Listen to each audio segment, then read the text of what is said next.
Sou Vera Labosqueira, terapeuta holística há 30 anos e apaixonada por cristais. Beba conhecimentos numa fonte inesgotável de luz. Nessa semana dos cristais, vou contar para vocês como que o cristal apareceu na minha vida, como eu me conectei com esse mundo cristalino.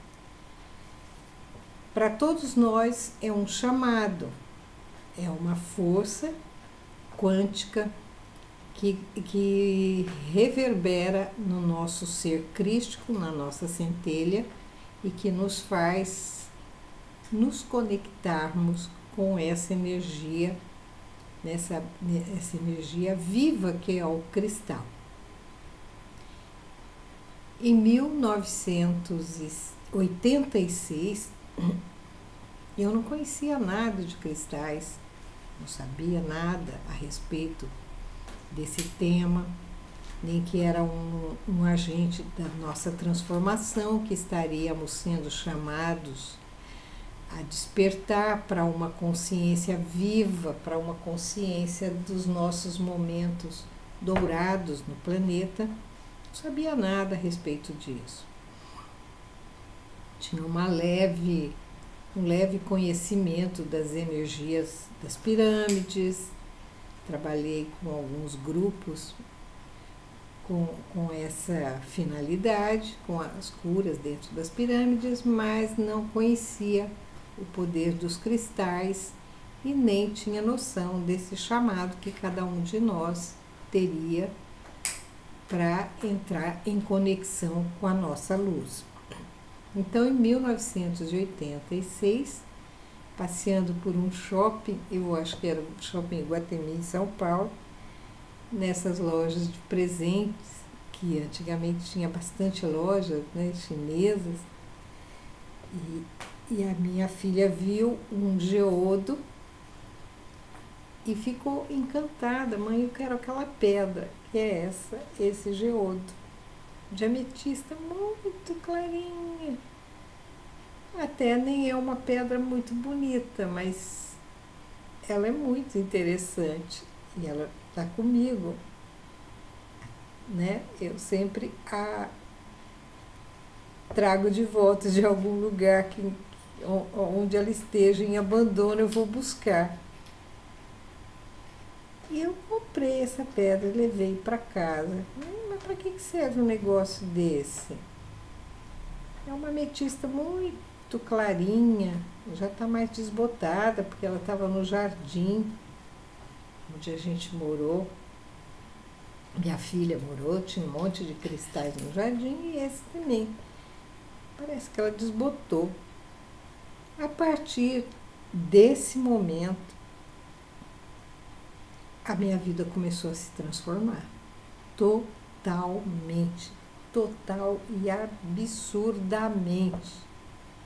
Nunca mais voltou ao mesmo estado. Foi uma transformação total e absoluta. Mudou tudo na minha vida. Tudo. Tudo. Nem imaginaria que um dia eu seria uma terapeuta holística, que eu trabalharia com esse tema. E quando eu comecei a sentir esse chamado, né, eu sou feita no santo, sou do candomblé, já tinha passado pela Umbanda, tinha passado por um grupo que trabalhava com radiestesia, radiônica e pirâmides, uma porção de coisas, mas eu não estava conectada com a energia dos cristais.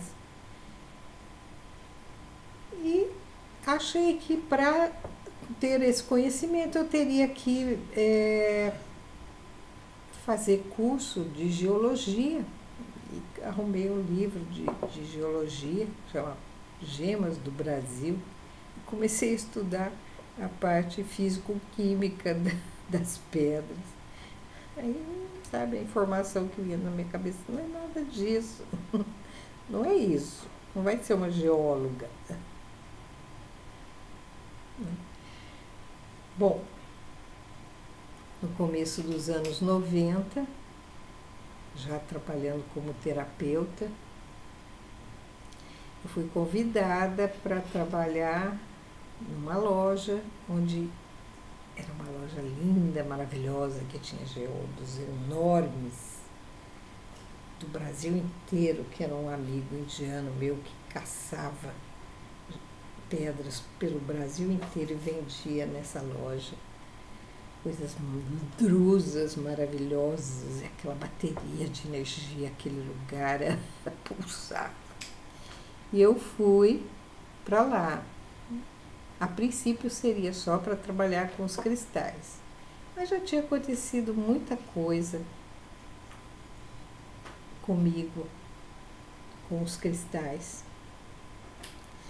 Eu já tinha trabalhado com curas à distância. As pessoas iam me pedindo, faz alguma coisa, a pessoa está doente. Eu usava os teleradiadores de um espaço onde eu tinha aulas e eu fazia cura com os cristais, tudo pela minha intuição, do meu jeito. E as coisas iam acontecendo. Eu também não acreditava muito. Gente, esse negócio parece que funciona. E fui adquirindo experiências, comecei a programar, a ver se o cristal tinha uma memória e programar para proteger as crianças, botar na mochila, né, para funcionar como guardião das crianças. Meu filho, toda vez que vinha do treino de ônibus, era roubado o tênis, o relógio, não sei o que, parará. Falei, não, vamos dar um fim nisso.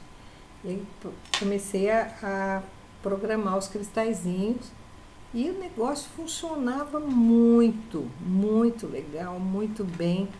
Usei para fazer curas, né? Só que a princípio eu não sabia que a gente não precisaria despachar ou mandar as pedrinhas de volta para a natureza, porque elas se reciclam energeticamente, né? Era só descarregar e tal. Depois de usar para as curas, eu fazia, levava num canteiro, num jardim bem bonito e deixava lá. Uma cura que eu fiz para o meu marido, que na época era meu namorado, fiz com um monte de esmeraldas que eu tinha, elas eram brutas, mas muito legais, e despachei as pedrinhas todas no canteiro. Depois, com o tempo, fui aprendendo que não precisa fazer isso, tem que dar um descanso, um tempo delas se reequilibrar, se reenergizar e elas voltam a trabalhar. Bom, e esse processo, desde lá do final dos anos 80 a começo dos anos 90, ele foi muito intenso para mim. E nessa loja eu fazia atendimento de tarô egípcio e depois, nas horas de folga, eu ficava andando pela loja explicando para as pessoas o que significava aquilo, para que servia. Claro, tinha muita crítica, né? Eu fui criticada várias vezes em 2 programas de televisão falando que isso era trambicagem, aquelas coisas. Inclusive um programa era americano, o cientista disse que era pseudociência, que isso não existe, parará. E tudo bem, né? Continuemos. Lá pelos anos 1993, fazendo uma iniciação na Casa de Santo, a minha casa virou um mundo de cristal, uma gruta de cristal. Todo mundo chegava e falava, nossa, para que serve isso? Eu dava pedras para todo mundo, ametistas, ensinava a usar ametistas, eu ensinava a usar as drusas, as famílias. Super empolgada, entusiasmada com os cristais, e eu, numa iniciação dentro da Casa de Santo, porque eu sou filha de santo, desde o começo dos anos 80,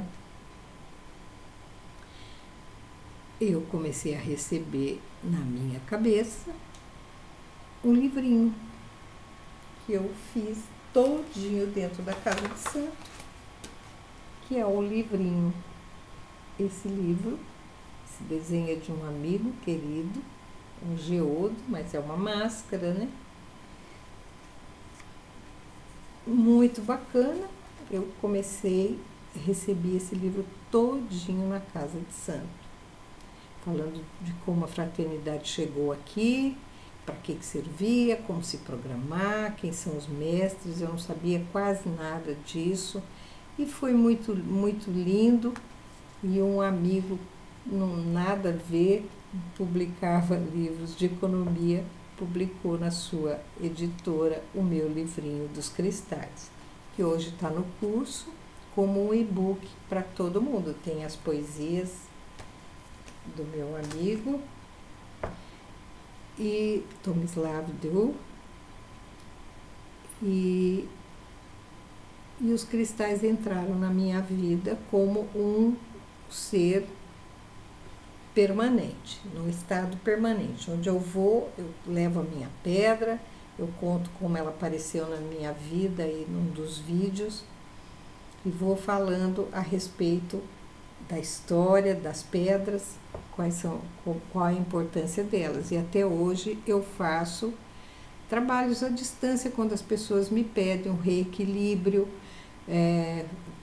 crianças que nascem com distonia neuronal, que nascem sem conseguir fazer movimentação, sem movimentar o corpo, que tem dificuldade, né, até para firmar a cabecinha. E aí a gente vai trabalhando com a ajuda dos cristais.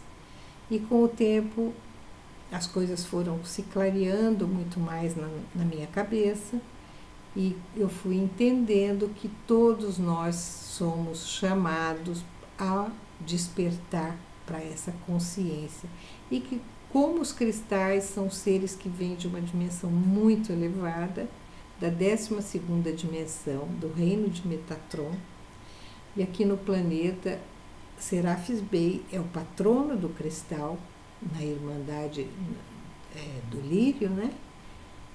No Egito, desde a Atlântida. Então, o cristal é um ser muito interessante e vivo. Ele é um bioplasma, não tem nada de inanimado. Ele é inteligentíssimo. Tem cristais mestres, tem cristais geradores, tem cristal para todas as coisas, porque o reino cristalino, essa energia desses devas, é muito elevada. E são eles que fazem a comunicação e as intercomunicações em todas as dimensões. E são os neurônios da Terra, são a frequência da luz que se reverbera pelo planeta todo e que traz a informação das divindades, da nossa origem da luz. Então, não tem como dizer que o cristal não é uma coisa maravilhosa na nossa vida. Não é magia, não é um patuá, mas é um ser que nos acompanha e inteligente, e alguns deles podem ser programados. Outros já trazem em si a própria ressonância da mensagem que está gravada dentro dele, das eras de ouro, das eras que já foram. Então, essa é a minha conexão com esse reino, a minha história com os cristais. Gratidão e um grande abraço.